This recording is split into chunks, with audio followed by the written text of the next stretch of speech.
Halo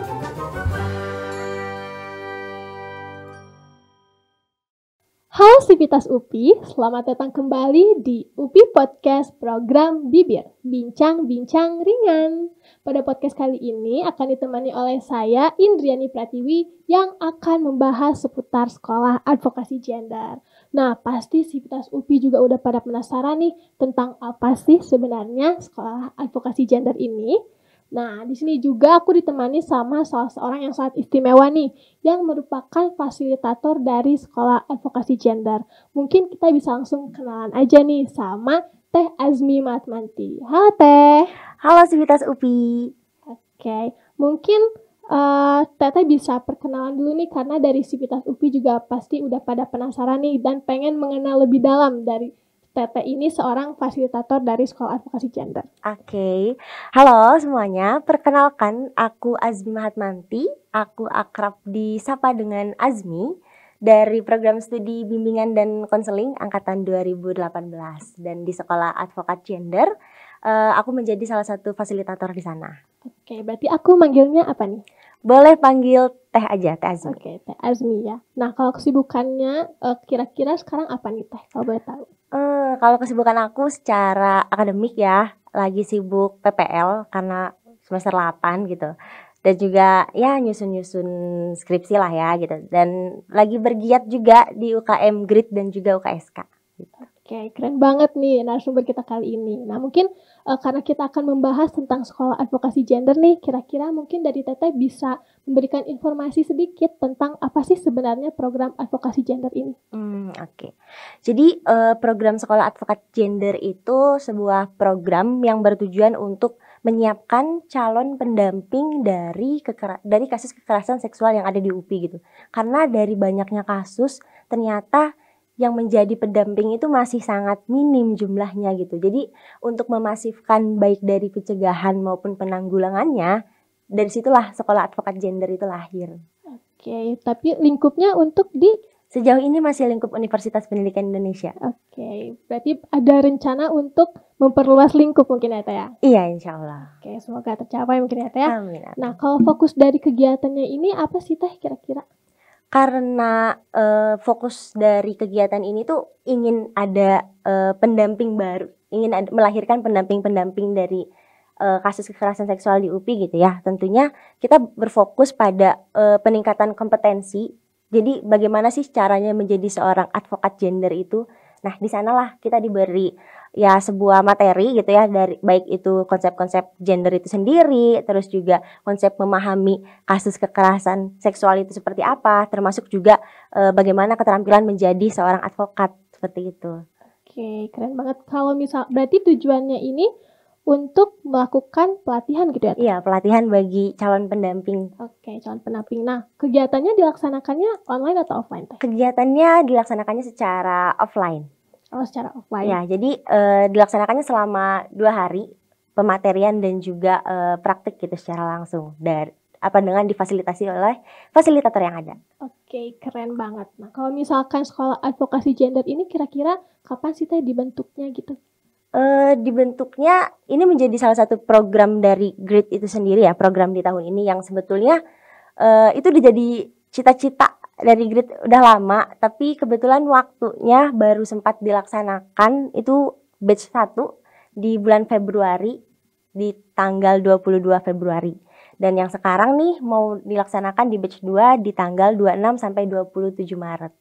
Oke, berarti pelaksanaannya ini bakal ada setiap tahun atau gimana nih Teh mungkin? Pelaksanaannya kita inginnya sih ada setiap bulan. Oh, setiap bulan. Nah, setiap bulan, jadi setiap 1 bulan sekali tuh ada batch-nya gitu. Ada batch 1, batch 2, dan juga seterusnya gitu. Pengennya ya nggak cuma di UPI Bumsil, tapi juga bisa ke UPI Kamda. Karena kan kita tahu bahwa kampus UPI nggak cuma di sini ya, nggak cuma di Bandung gitu. Ya, oke. Nah, kalau dari batch 1 kemarin nih, ada berapa banyak partisipan Teh yang ikut sekolah advokasi gender?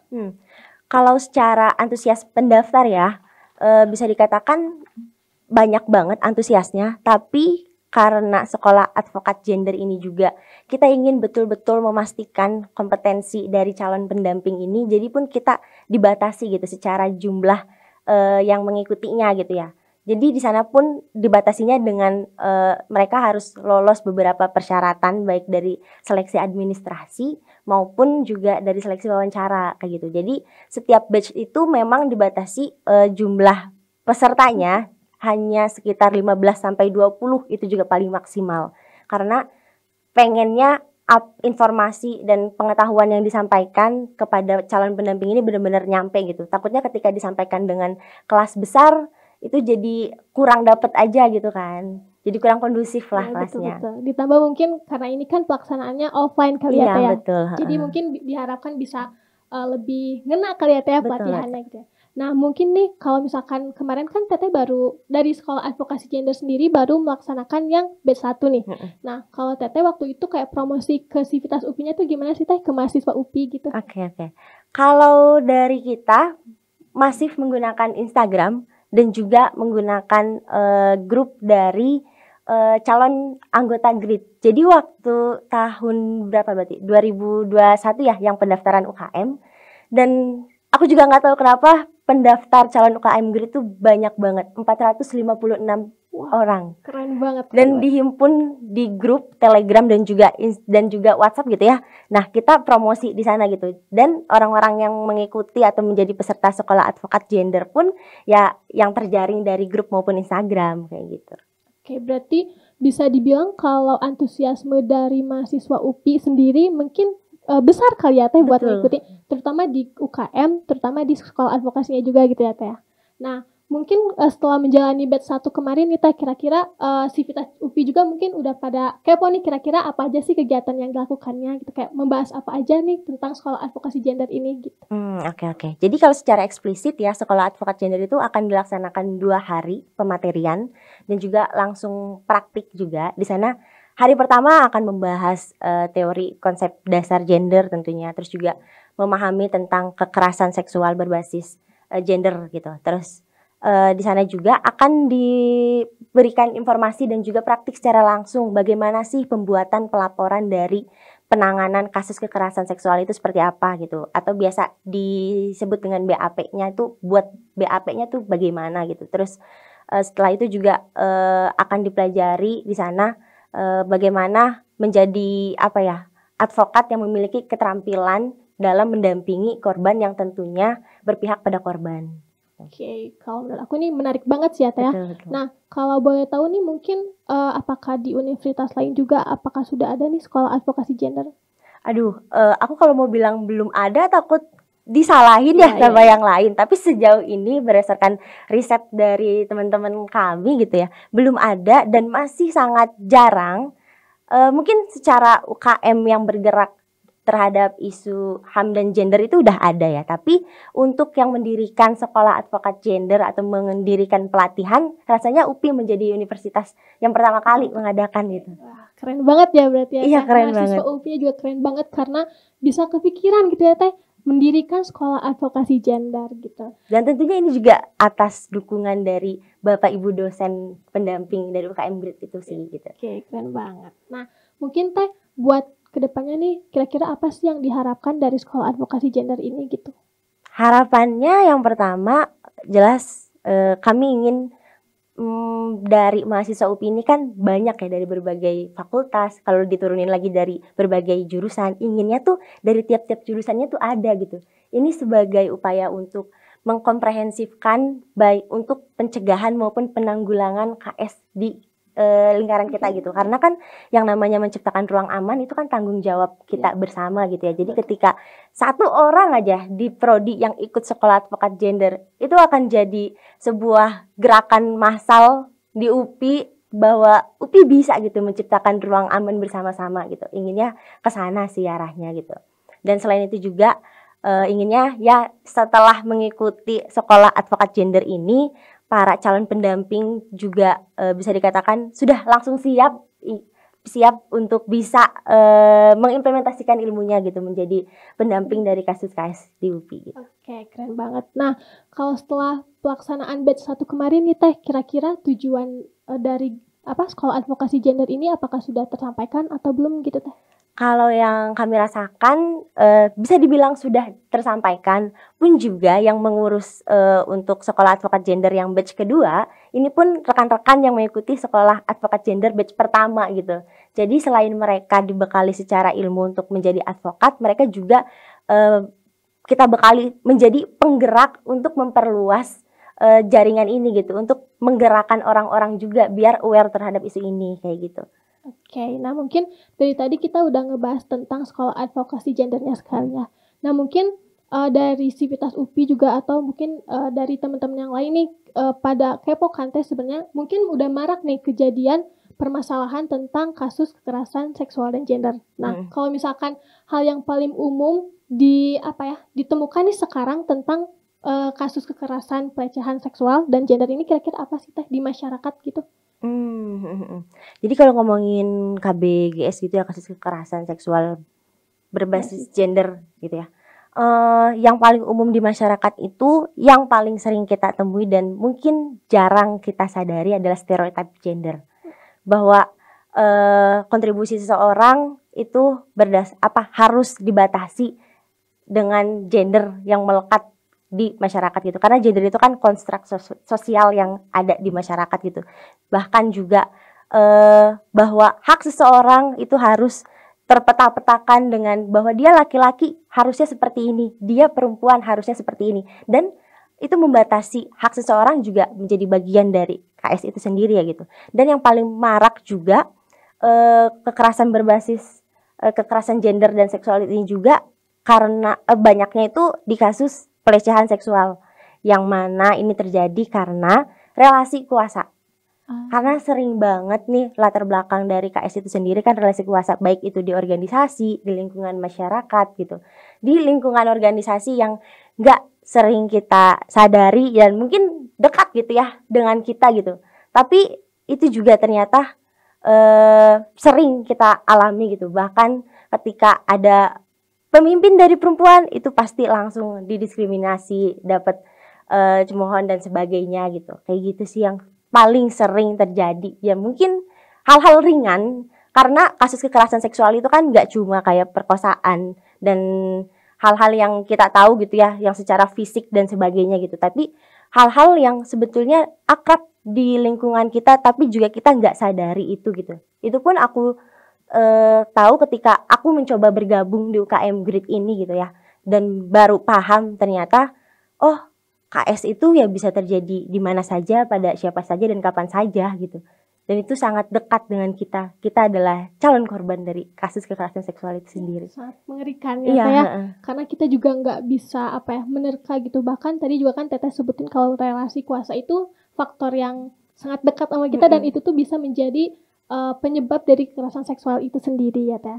Nah mungkin kalau misalkan dari sekolah advokasi gendernya ini sendiri, kira-kira gimana sih peran untuk menanggulangi atau mungkin membantu si korban pelecehan seksual ini gitu Teh, dari adanya sekolah advokasi gender ini?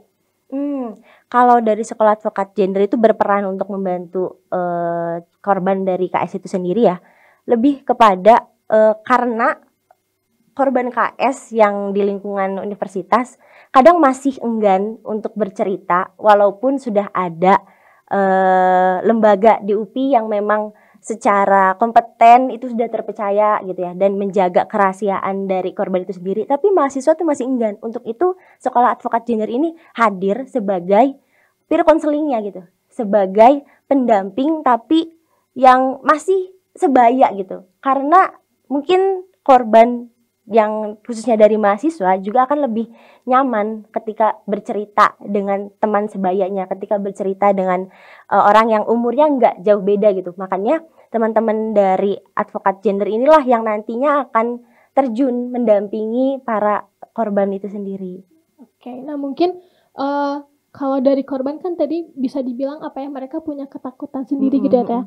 Nah mungkin kalau misalkan dari sekolah advokasi gender ini sendiri nih, nah kita banyak kan dari sebagian masyarakat itu yang kayak nggak tahu gitu kalau misalkan ada tentang kekerasan seksual dan istilahnya kayak penanggulangannya gitu ya. Nah gimana sih kalau cara dari sekolah advokasi gender ini untuk memberikan pemahaman kepada masyarakat gitu Teh, kalau misalkan tentang adanya kekerasan seksual gitu?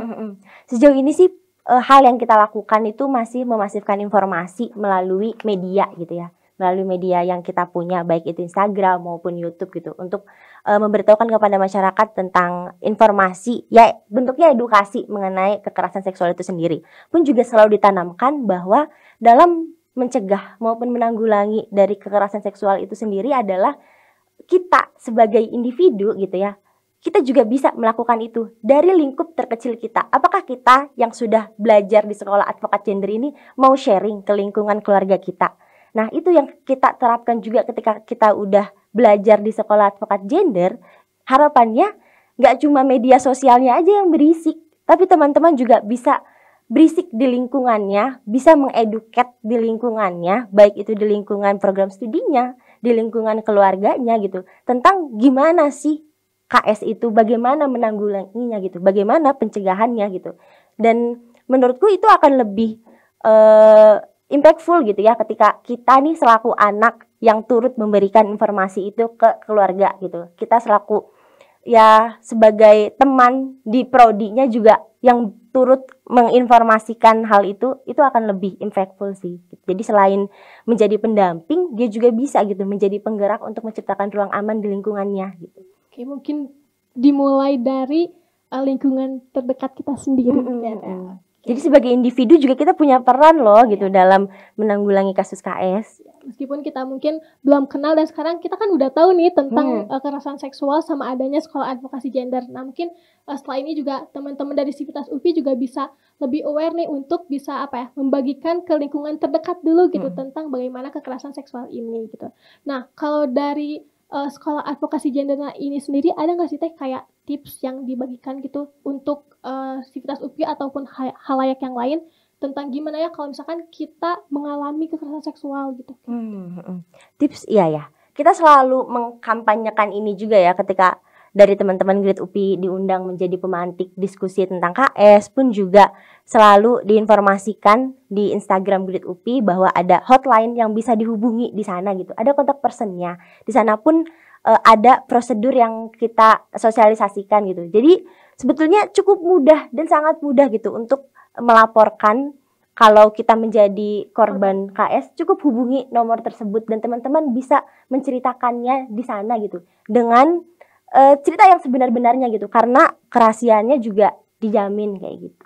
Oke, ada. Berarti dari Grid UPI sendiri atau sekolah advokasi gender ini punya hotline ya? Iya, punya betul. hotline. Jadi Sivitas UPI kalau misalkan mengalami atau dari kerabat terdekat gitu ya mengalami, bisa aja langsung ke Grid UPI aja gitu ya.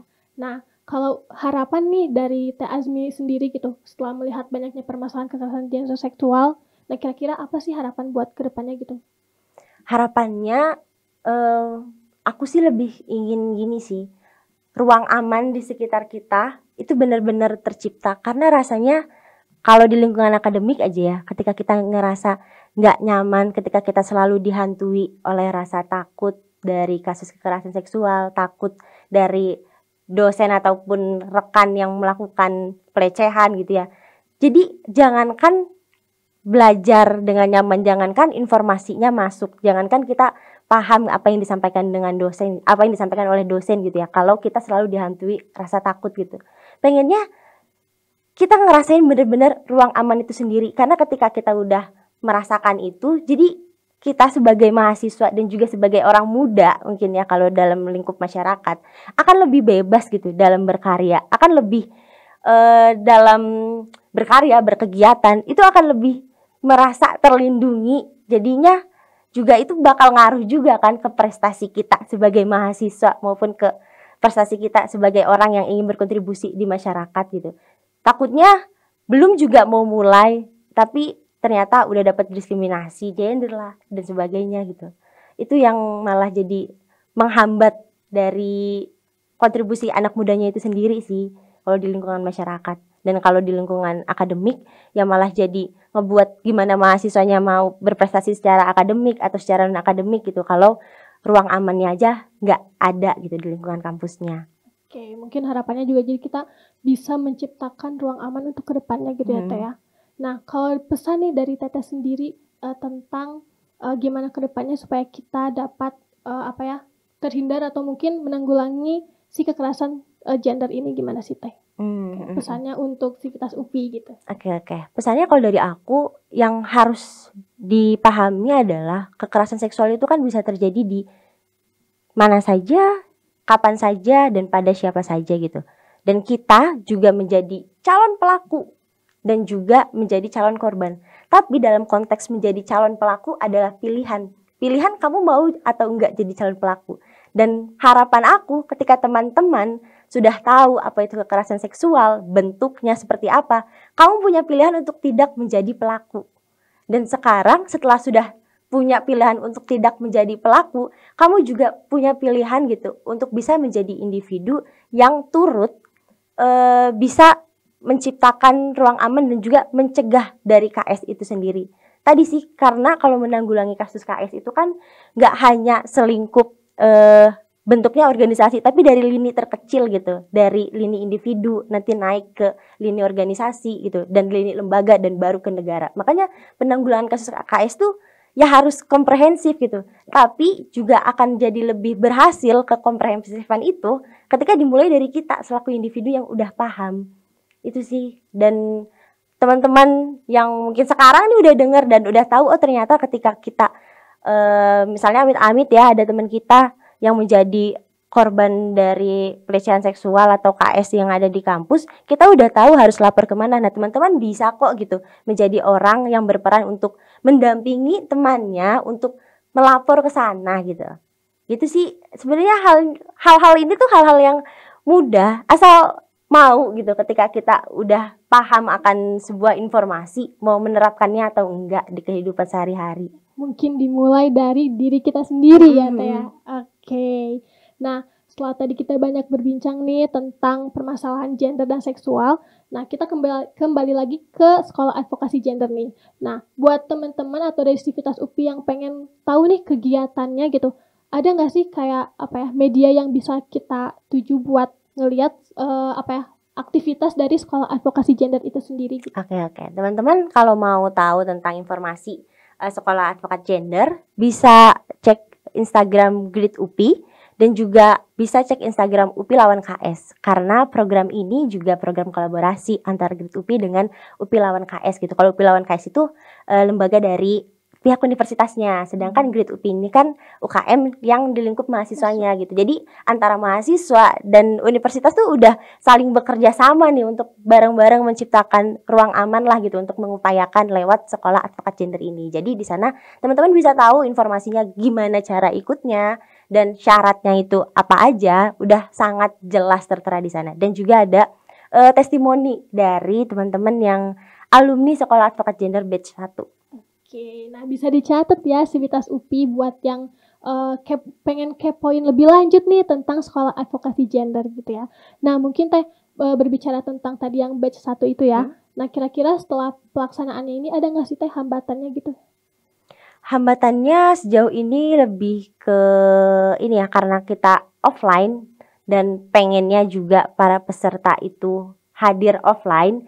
Kebanyakan yang daftar, ya mungkin karena kemarin kan masih pandemi juga kan. Terus kebanyakan yang daftar itu agak terkendala ketika harus datang offline gitu. Dan juga harus datang full seharian. Karena materinya tuh gak sedikit ya gitu. Jadi harus selama 2 hari itu emang harus full gitu dipraktikkan dan juga dipelajari. Dan itu kesediaan waktunya sih yang menjadi sedikit hambatan dari pelaksanaan ini. Karena mungkin menyesuaikan juga ya Teh di masa pandemi kali ya Teh ya. Jadi mungkin hambatannya ya lebih ke teknis kali ya Teh ya. Oke, tapi selebihnya mungkin dari penyampaian pelatihannya udah aman ya Teh. Aman. Oke. Nah, kalau buat batch selanjutnya ini kan ada di Maret ya Teh ya? Iya, ada di 26 dan 27 Maret. Nah, berarti bentar lagi ya Teh ya. Bentar lagi. Mungkin ada nggak sih persiapan yang udah Teteh siapkan gitu buat batch selanjutnya? Kalau sejauh ini persiapannya kemarin sudah dilakukan wawancara ya gitu, dan pertemuan pertama untuk menghadapi sekolah advokat gender di 26-27, dan secara materi dan persiapannya sebetulnya nggak jauh beda karena kita udah melaksanakan di batch 1. Jadi sekarang tuh lebih ke tinggal pelaksanaannya aja gitu. Jadi kita tinggal menunggu di tanggal 26 dan 27 untuk melaksanakan batch 2 ini. Oke. Nah, kalau misalkan dari Sivitas UPI juga ada yang berminat, kira-kira ada nggak sih kayak persyaratannya gitu yang mungkin Teteh bisa jelasin di sini atau enggak mungkin bisa nanti diarahkan kan ke Instagramnya UKM Grid kali ya? Boleh atau enggak mungkin diceritain sedikit nih tentang persyaratannya atau cara masuk gitu kali ya? Oke. Kalau karena sekarang mah udah telat ya yang untuk ikut batch 2 gitu. Jadi masih bisa untuk ikut batch 3 karena setiap bulannya akan selalu kita buka gitu ya si sekolah advokat gender ini. Persyaratannya minimal mahasiswa UPI tingkat 2. Nah, jadi sekarang yang udah tingkat 2, nanti di batch selanjutnya itu bisa ikutan ini gitu. Dan salah satu syaratnya dan yang paling penting dia tuh bebas dari kasus kekerasan seksual. Yang jelas kita nggak ingin dong ada pelaku di dalamnya gitu kan. Jadi kita juga di sana makanya melakukan screening yang begitu komprehensif terhadap peserta yang menjadi calon pendamping ini gitu. Nanti juga di sana dilakukan screening CV, screening organisasi dan sebagainya gitu. Dan nanti juga tahap-tahapnya selain memberikan berkas juga ada tahap wawancara gitu. Jadi cukup mempersiapkan diri dan kamu adalah mahasiswa minimal tingkat 2 dan bebas dari kasus kekerasan seksual, kamu bisa daftar menjadi calon pendamping di sekolah advokat gender. Oke, yang penting juga mungkin niat ya Teh. Niat dan komitmen. Iya, betul sekali. Karena mungkin untuk menjadi pendamping ini nggak mudah ya Teh. Betul. Karena mungkin semua orang juga ada yang berpikir karena mungkin ada yang takut atau nggak ada yang merasa kayak aku nggak bisa nih kayak gitu mungkin ya Teh. Jadi mungkin lebih dipersiapkan diri nih buat Sivitas UPI gitu ya. Dan yang paling penting juga para calon pendaftar ini tidak memiliki trauma gitu. Karena dalam nanti di sekolah advokat gender juga kan kita simulasi menangani kasus gitu. Bahkan juga disajikan kasus yang memang terjadi gitu. Takutnya ketika calon pendamping ini memiliki trauma malah menjadi triggering tersendiri gitu dalam pelaksanaannya. Oke, mungkin bisa dicatat ya nih Sivitas UPI. Nah, gak kerasa nih Teh, kita udah ada di penghujung diskusi nih Teh. Nah, mungkin untuk Sivitas UPI juga setelah kita banyak berbincang dengan Teh Azmi dari Sekolah Advokasi Gender, mungkin kita juga bisa mengambil beberapa insight dan informasi kali ya, terutama tentang kekerasan berbasis gender dan seksual. Jadi kita juga bisa lebih aware atau bahkan kita juga bisa lebih memotivasi lingkungan kita sendiri, baik dari keluarga, teman ataupun lingkungan yang lainnya gitu ya, supaya kita juga lebih memiliki kesadaran atau enggak ikut berpartisipasi mungkin ya Teh ya, ikut menjadi pendamping di sekolah advokasi gender gitu. Terima kasih untuk Teh Azmi sudah meluangkan waktunya dan udah bersedia sharing ke Sivitas UPI kali ini. Semoga Teteh juga sehat selalu dan dilancarkan kegiatannya. Baik, terima kasih juga Teh. Oke, nah untuk Sivitas UPI nih, terima kasih yang sudah menonton podcast Bibir ini dari awal hingga akhir. Jangan lupa untuk dengarkan episode selanjutnya karena di setiap episode Bibir akan membahas yang sangat menarik di tiap pembahasannya. Mungkin oke. Nah, sekian dari saya, Indrani Pratiwi pamit undur diri. See you on the next episode. Dadah.